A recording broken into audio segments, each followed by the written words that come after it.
네. 그러니까 제가 어느 날 이제 지역에서 18대 국회의원 할 때 지역에서 행사를 하는데 거기에 많은 분들이 그득 모이셨더라고요.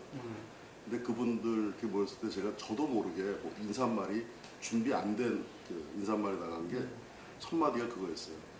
제가 그분을 팍 보고 나서 마음에 감동이 들어서 그 감사하는 그런 마음에 저를 낳아주신 것은 저희 부모님들이시지만 제게 정치 생명을 주신 분들은 바로 이 자리에 계신 선배님 어르신들이시다.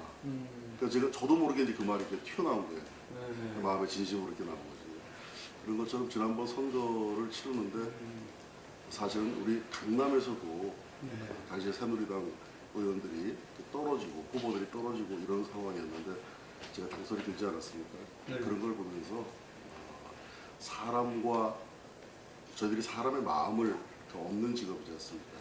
그러니까 사람과 사람 간에는 진심과 진실이 통하면 안 되는 게 역시 없구나. 그런 생각을 그 선거 특히 이제 끝나면서 더 절실하게 느끼게 됐고 또 지역 주민들한테 굉장히 그런 측면에 굉장히 감동과 감사하는 마음을 가지고 있게 됐어요. 그만큼 약간 당 대표로 계실 때나 그다음에 또 이제 대통령 선거 과정에서 그리고 또 대통령 당선되신 다음에 그만큼 정말 지성을 다해서 모셨던 그런 대통령이시기 때문에 정말 요즘에 이런 사태를 보면서 깊은 자괴감과 안타까움 그런 심정을 가지고 있습니다. 굉장히 무거운 심정으로 오늘 특히 또 영장이 청구되셨다는 이런 뉴스를 접하면서 제 개인적으로 굉장히 참담한 그런 심정에 있습니다. 저희들이 그러니까 그런 부분들을 저희들이 눈치라도 좀 챌 수 있었더라면 그랬더라면 그래도 지금과 같이 그 참담한 이런 상황에 직면하지는 않았을 거다. 그런 생각을 합니다. 그러니까 그런 정황이 있다라는 것을 저희들이 전혀 사실은 눈치로 채지 못한 상태에서 이런 상황을 맞이해야 하게 되었기 때문에 저희들도 더욱 사실은 당혹스러운 그런 상황에 있는 겁니다. 전에 새누리당은 사실은 일당 시절이 있었고 또 집권 여당이라는 그런 지위가 있었기 때문에 그때는 그 대야 협상력이 상당한 수준에 이렇게 있었다라고 보시면 맞을 텐데 지금은 저희들이 이제 저희가 제2당 93석밖에 갖고 있지 못한 제2당이기 때문에 저희들이 협의를 한다 그러면 보통 1대 3의 그런 구도 속에서 저희들은 그래도 집권 여당의 의식을 갖고 우리 정부나 이런 부분들을 챙기는 데 있어서 소임을 다해야 되겠다라는 소명 의식을 갖고 하고 있고 또 비판하고 또 견제하는 그런 입장에 서 계신 또 다른 야 3당을 상대해야 되기 때문에 굉장히 사실은 저희들이 할 수 있는 동원할 수 있는 수단이 거의 다 없어진 그런 상황입니다. 그래서 국회에서 일방적인 의사 진행을 저희들이 막을 수 있는 방법이 사실상 없고요.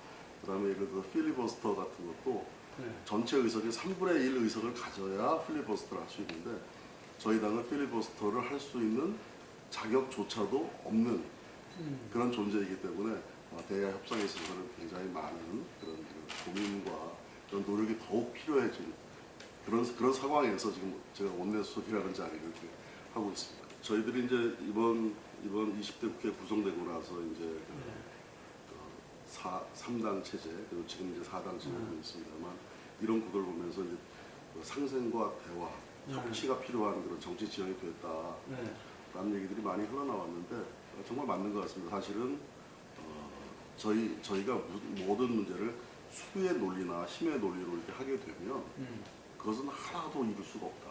한 번은 수의 논리나 힘의 논리를 이길 수 있지만 그 다음부터는 한 번 밀어붙이는 모습을 보게 되면 그것을 막아야 된다라는 논리가 작동을 하기 때문에 그것은 다음부터는 이게 작동이 안 되는 상황으로 빠져든다라고 생각합니다. 그런데 이번에 사실은 저희들이 협치를 많이 기대를 했었는데 지난 2월 국회 때 어떤 상황이 있었냐면 환노위에서 이제 일방적인 날치기가 있었단 말이에요. 근데 그 날치기가 이제 합법이라고 여당에서 더불어민주당에서 주장을 했는데 그게 뭐냐면 소수당을 위해서 존재했던 그런 규정. 그러니까 소수당은 의사를 반영을 시킬 그런 기회가 적지 않습니까? 그래서 소수당에서 이제 어느 당에 한 사람이 안건을 상정을 하면 그에 대해서 한 사람만 오케이를 하면 그것이 안건으로 이렇게 등록이 되는 그런 시스템이 소수자를 위한 보호 구조가 하나가 있는 겁니다. 그런데 저희들이 정상적인 상태라면 법안을 하나 올리려고 그러면 야당 협조를 막 1년 동안 치밀하게 요청을 하고 뭐 이렇게 협상을 해서 겨우 안건을 하나 집어넣는데 요번에 이제 그 2월 임시국회 때 그런 절차도 무시하고 더불어민주당에서 이제 안건을 상정을 해가지고 처리를 하려고 시도를 했던 겁니다. 그러니까 저희들이 이제 그걸 보면서 아 이래서는 안 되겠다 그래가지고 잠시 국회를 파행까지 하면서 그래가지고 우리 협치가 안 되는 그런 부작용에 대해서 막아야 되겠다라고 저희들이 이렇게 대치를 했었고 그런 일이 있었기 때문에 지금 예를 들어서 이제 선진화법을 이제 작동을 시켜야 되는 거 아니냐 개정을 해야 된다 이런 얘기가 있어도 저희들이 쉽게 그런 전과가 없으면 저희들이 좀 협치의 노력을 벌써 실험적으로 저쪽에서 보여줬더라면 저희들이 정상적으로 그래 한번 그런 거 진짜 고민해 보자 이렇게 갈 수도 있었을 법한데 지금 그런 전과를 저희들한테 보여줬기 때문에 2월 국회에서는 저희들이 약간 일방적으로 끌려가는 그런 보도를 우리 허용할 수 없겠다라는 의지를 가지고 사실 했었고요. 근데 사실은 2월 임시국회 때 저희들 때문에 뭐 모든 게 아무것도 할 수 없었다라고 하는데 사실은 저희들이 할 수 없도록 그렇게 입장을 가지고 버텼던 것들은 예를 들어 가지고 과도하게 정치적인 목적이나 정당의 유불리가 있는 그런 사안들에 대해서만 저희들이 그것은 안 된다라고 선을 그었던 거거든요. 예를 들어서 특검법은 충분히 돼 있고 충분히 진행돼서 대통령까지 탄핵시키는 그런 법률이기 때문에 그것을 과도하게 더 연장하거나 이런 것까지는 필요 없는 거 아니냐. 그래서 그 특검법 저희들이 그것은 저지를 했던 거고요. 방송법 같은 경우가 사실 저희는 야당과 언론 노조에 의한 방송 장악법이라고 저희들이 인식을 하고 있습니다. 특히 대선을 앞두고 있는 이런 과정에서 이것은 절대 안 된다라는 그런 생각을 가지고 있었던 거고 그다음에 18세로 선거 연령 인하하는 문제 그런 것도 사실은 누가 보더라도 정당 간의 유불리가 당장 있는 건데 그것을 바로 개정해서 이렇게 가자 이런 것은 안 맞다. 왜냐하면 선거 룰에 관한 한 여야 간의 늘 합의가 있어요. 그렇죠. 그래서 그런 정도를 저희들이 이건 합리적으로 맞지 않다. 그래서 그런 법률은 정쟁과 관련된 거나 과도한 입법이다. 그래서 저희들이 그것을 막았던 거고요. 근데 저희들이 지금은 이제 이번 국회나 사무국회가 그런 것만 막아지 나머지는 다 정상적으로 전향적으로 저희 다 하고 있습니다. 그리고 이제 사실은 이제 앞으로도 예를 들어서 인수위법 같은 경우에 우리 언론에서 많이 놀라세요. 그러니까 저희들은 이것을 열어줘야 된다라고 생각하고 하니까 과거 같으면 이제 저희들한테 기자분들이 묻습니다. 옛날 같으면 뻔히 줄 것도 딴지를 걸고 안 해주는데 왜 그렇게 그걸 줄라 그러느냐. 그래서 제가 원내 수석을 하는 한 그리고 또 우리 원내대표께서 마찬가지 입장이시지만 페어하게 해줄 거는 해주는 그런 정치 문화를 만들어야 된다. 어차피 옛날처럼 1대1로 해가지고서 뭐 소수, 다수 뭐 이런 거 힘의 논리로 하는 것은 안 된다. 그 생각을 저희들이 가지고 있기 때문에 저희들이 뭐 대선 결과를 봐야 되겠지만 저희가 다시 여당을 하든 다시 뭐 아니면 뭐 야당의 경험을 하게 되든 저희들은 그 상생과 협치의 그런 관점을 꾸준히 저희들은 견지하면서 가겠다. 근데 저희가 하여간 대통령께서 탄핵 소추를 받으시는 기간 동안에 고난 대행이 대통령 직위를 대행을 하는 그런 시기도 좀 겪지 않았습니까? 그래서 이런 것도 하여간 뭐 좋은 경험은 아니지만 하여간 국가 안보나 이런 것을 일정한 비상 사태에서도 우리가 여야가 같이 걱정하고 챙기면서 경험했던 그런 소중한 전례가 생겼다. 아마 신임 뭐 대통령 당선되시고 나면 뭐 취임하고 여러 가지 시스템을 갖췄느냐 못 갖췄느냐 그 여부를 떠나서 그 지도력이 모든 것을 발빠르게 작동할 수 있도록 그렇게 기능하게 할 것이다. 그러니까 우리가 흔히 닭이 먼저냐 계란이 먼저냐 이제 이런 얘기를 하게 되는데 제가 이제 그 박근혜 정부 초기에 청와대에서 근무를 해보지 예, 않았습니까? 잘 아시겠네요. 예.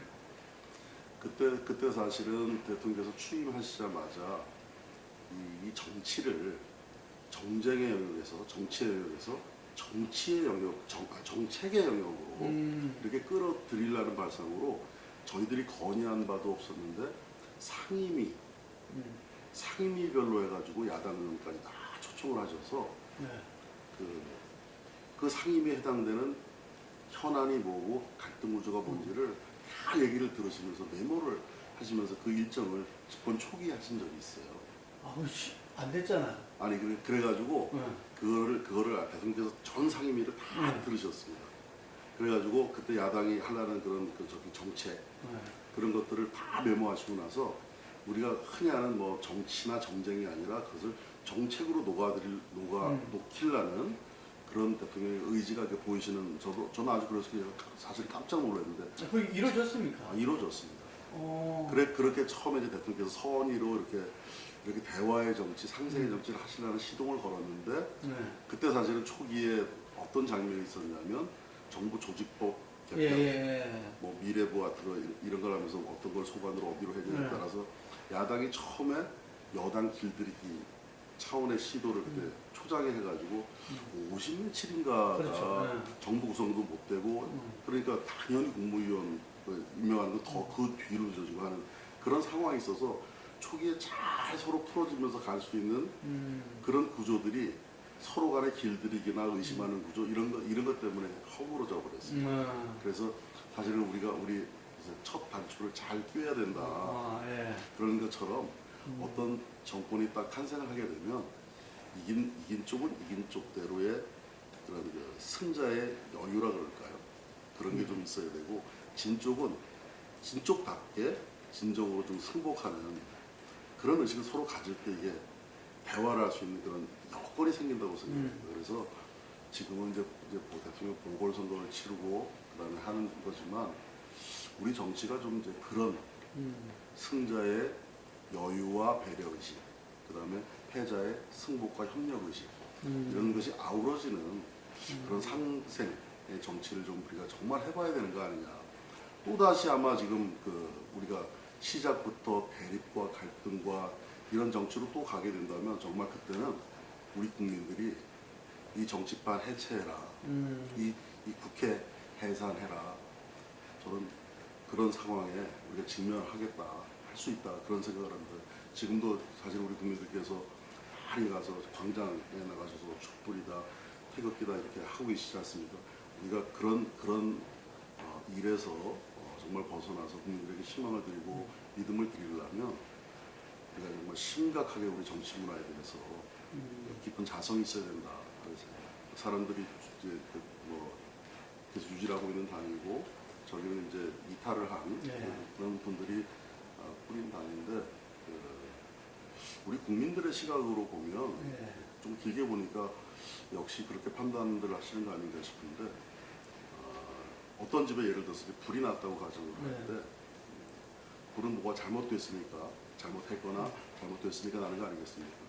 그래 됐을 때 그것을 내 목숨이 위태롭더라도 내 집에 불이니까 끝까지 끄겠다 하는 사람들은 주인의식이 있는 그런 사람들이고 새들어 사는 사람들이나 뭐 같이 오래 있었더라도 거기서 튀어나가는 사람들은 불을 끄지 않고 튀어나가는 사람들은 주인의식이 상대적으로 약하거나 없는 그런 경우이기 때문에 우리 국민들은 사실은 어떤 그런 잘못이 있다 그러면 이것이 나의 책임이요.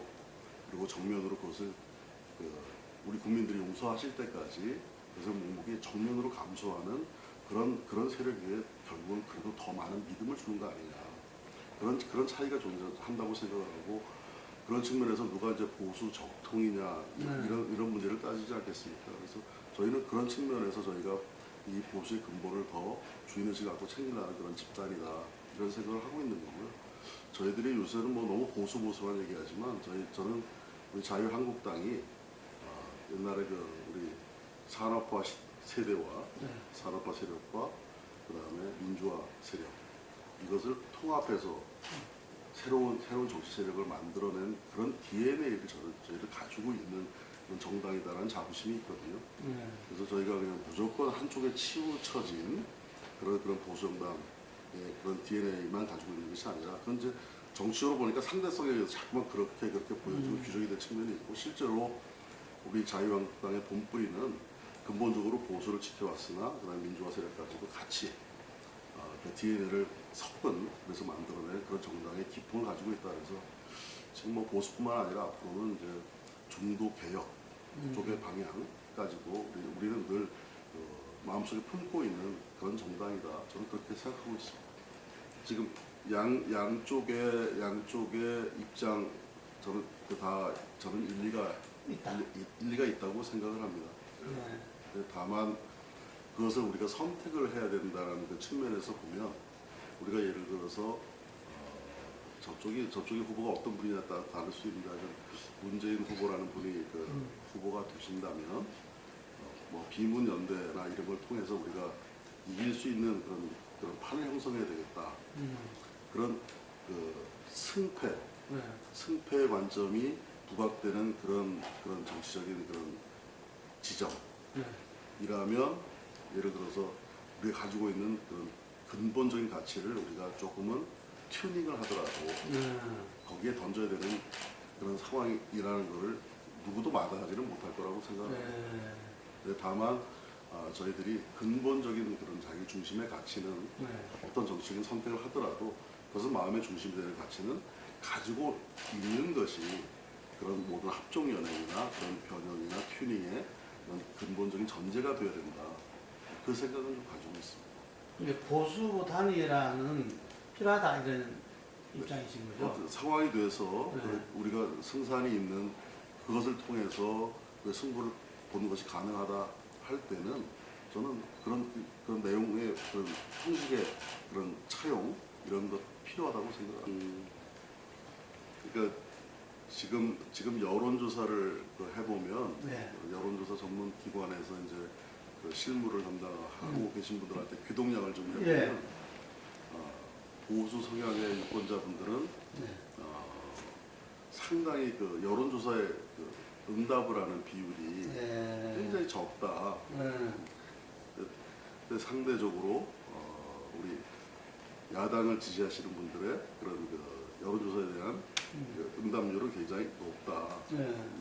그런 현상들이 아마 특징 비슷하게 있고 지금 기본적으로 좀 있는 것 같습니다. 근데 저희들이 지금까지는 사실은 저희들이 자유한국당 후보만 하더라도 굉장히 12분까지 갔던가요. 그래서 줄어들어서 이제 지금 한 4분 정도 있는데, 지금 4분들도 사실은 그 개인적인 역량이나 이걸 따져보면 개인의 역량 같은 게 상당히 우수하신 분들이라서 지금도 이게 단일화되지 않고 이제 분산이 이게 돼 있는 형국 아니겠습니까? 근데 이것이 한 분으로 압축이 됐을 때 상당한 탄력성이 그냥 단순 합산이 아니고 거기서 탄력성이 붙게 되는 그런 상황으로 그런 상승 곡선을 그릴 거다. 그런 생각을 하게 되고, 또 예를 들어서 이제 그 합종 연행이나 이런 상황까지 하게 된다 그러면 그것이 또 다르게 좀 꿈틀거리는 그런 변화, 요인이 있을 거다 이렇게 생각합니다. 근데 우리 문재인 후보님 같은 경우는 아직 후보님은 아니지만 후보로서의 그런 지지율의 탄력성이라 그럴까, 상방 한계를 가지고 있기 때문에, 그래서 선거 판도가 이제 40여일 조금 더 남았는데, 후보가 확정이 되고 나도 더 남게 되는데, 그 40여일이 굉장한 변화와 많은 변수를 내포하고 있는 그런 기간이 될 거다.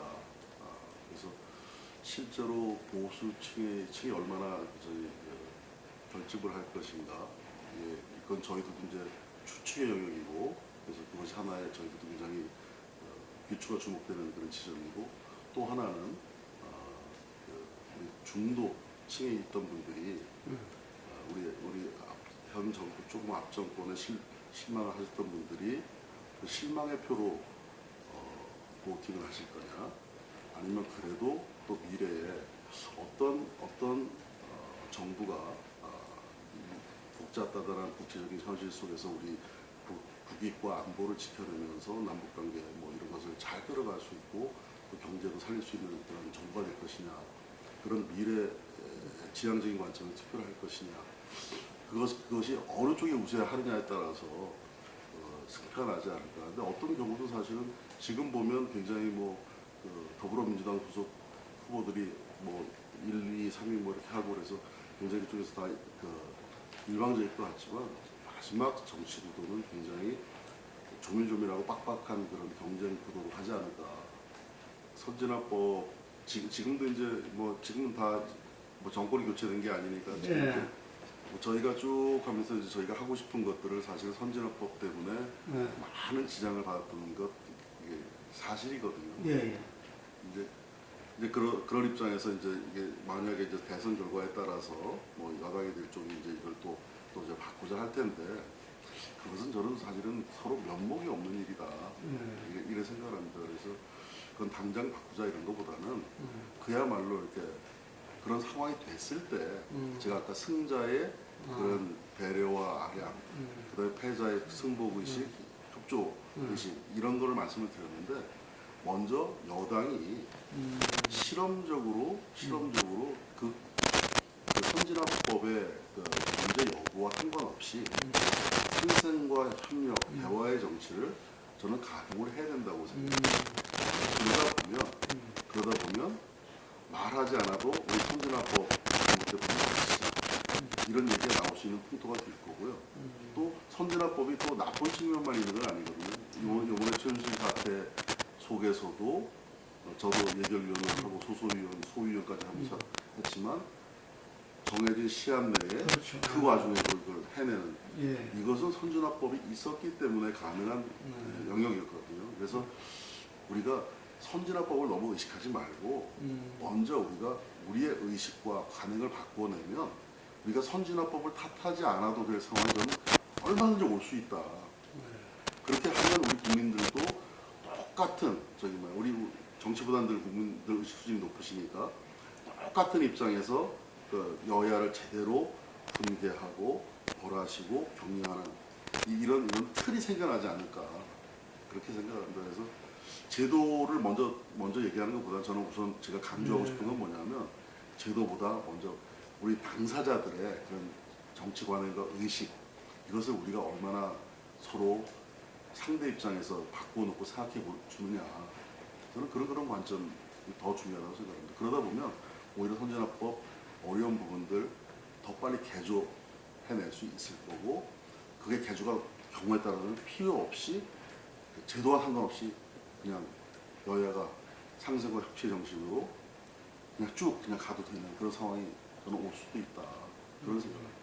지금 그러니까 당내에서도 그 부분에 대해서 그러니까 아주 극단적으로 말씀드리면 그래도 한 뿌리였으니까 한 식구였으니까 합치자 이렇게 대승적으로 보는 분들이 있고 또 다른 측면에서는 대통령을 탄핵까지 몰고 갔던 그 원인 제공을 한 사람들이 우리 내부의 분열로 해서 이렇게 탈당까지 한 그분들 때문에 그러는 거 아니냐라는 시각이 두 개가 엄존합니다. 그래서 저는 대선 전에 이런 극단적인 양극단의 생각들이 타협점을 찾기는 쉽지 않을 거라고 생각합니다. 그래서 대선은 대선대로 후보 단위랑 별개로.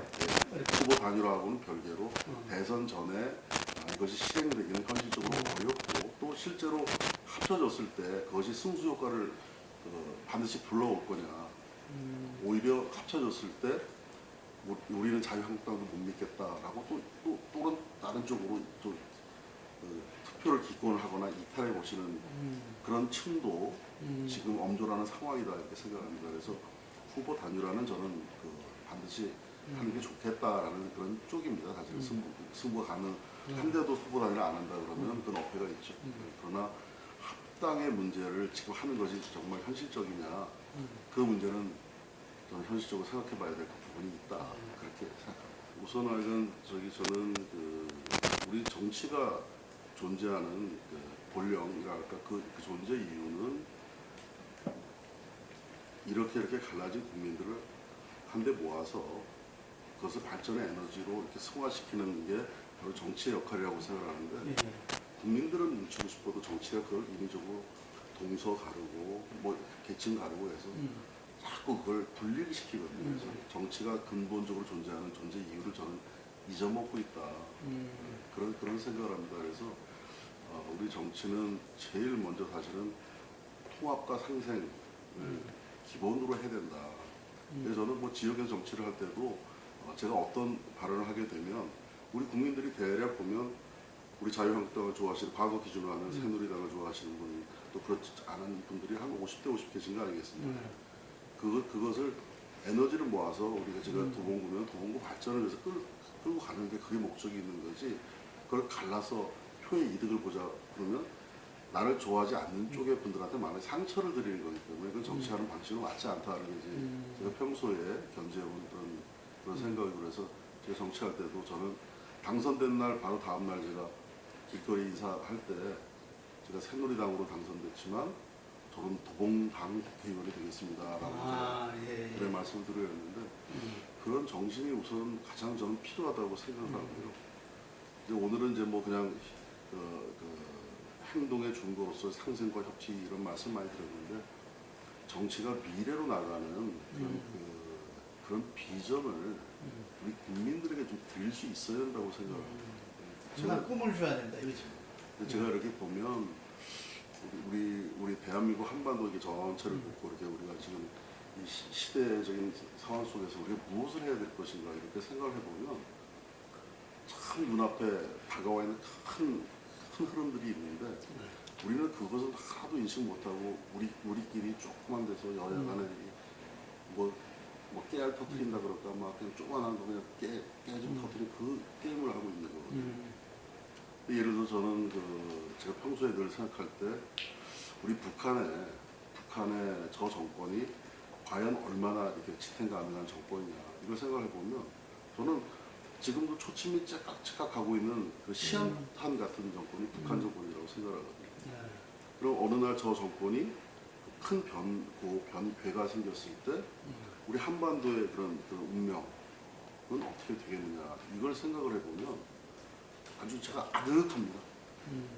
근데 예를 들어서 북한의 그런 변과성이 궁극적으로는 이제 일정한 그런 과도기를 지나서 결국 자유총선거를 해야 될 텐데 자유평등 직접비밀 자유총선거로 해가지고 이제 투표를 한다고 생각을 해보면 우리 북한에 이제 2천 몇백만인가 2천 뭐 400만 700만 이렇게 얘기도 하는데 북한 쪽을 일단 우리는 뭉치고 보자 이럴 거 아닙니까?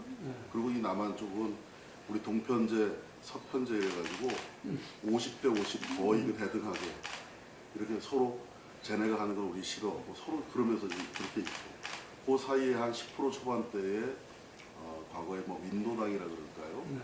그런 이념적인 스펙트럼을 가지고 있는 분들이 계시고 이걸 다 섞어가지고 자유평등 직접비밀 자유총선거를 하게 됐을 때 이 나라의 정체성이 과연 어디로 갈 것인가. 그래서 저는 굉장히 중요하고 심각한 과제라고 생각하는 것이 우리 대한민국 이걸 놓고 봤을 때 지금 이런 형국으로 있어가지고는 앞으로 북한의 변화와 변고에 대응할 수 있는 체제를 우리가 전혀 못 갖추고 있다. 그러면 흔히 우리가 시쳇말로 얘기하는 뭐 동편제와 서편제, 동서화합 그런 정도의 동서화합의 필요성이 아니라 앞으로 나라의 통일 한반도 전체 운명을 가늠할 측면에서 이 동서의 화합이라는 것이 동서 간의 이 단절이라는 것이 빨리 허물어져 내야 된다. 그래서 저는 사실은 제 생각으로는 우리 대한민국의 합리적이고 개혁적인 그런 보수 세력이 지금보다는 훨씬 많은 정도의 지분을 가지고 있을 때 북한이 어느 순간에 무너지더라도 그 변화를 수용해낼 수 있는 거 아니냐. 그래서 저는 늘 관심을 가지고 있는 게 사실은 저 개인적으로 우리 친구들이나 이렇게 술 한잔하고 할 때 설명하자면 우리 서편제 쪽에 이념적 스펙트럼이랄까 아니면 정치적 컬러랄까 그게 과거의 민주화 시절에 그런 정도의 민주당의 그런 컬러 이념적으로 더 진보적이거나 뭐 중복 이런 거 아니고요. 그리고 우리 동편제 쪽에 이쪽이 조금 더 개혁적이고 합리적인 보수 이렇게 되면 이것이 이렇게 합치지 말라는 보장이 없거든요. 그런 경계가 무너지는 그런 게 올 수 있다. 그래서 그런 것이 어느 정도 형성이 되고 나면 우리나라에서 급진적인 형태의 그런 이념적인 스펙트럼을 가진 그런 계층들은 상대적으로 문제제기하고 이런 세력으로 정도로 남지 그걸 좌우하는 그런 세력 그리고 전체를 한반도로 섞어서 이렇게 보팅을 할 때 그걸 좌우 뭐 이렇게 지배하는 그런 세력까지는 안 갈 수 있을 거다. 그래서 안정적인 그런 통일의 국채나 이런 것을 형성하려고 그러면 빨리 우리가 우리 대한민국이 건강한 보수를 만드는 그런 일종의 그 1987년 체제를 깨는 그런 2017년 체제 이렇게 30년 됐지 않습니까? 그런 체제를 빨리 만들어야 되는 거 아니냐. 그래서 그런 것을 우리 정치인들이 보다 좀 큰 틀에서 좀 고민하고 내다보면서 준비해야 되는 거 아니냐. 생각을 이제 그래 하면서 매일 그 현실은 예. 작은 문제, 조각의 문제 갖고서 이렇게 허우적거리는 그런 정치 현실 속에 빠져 있는 거죠.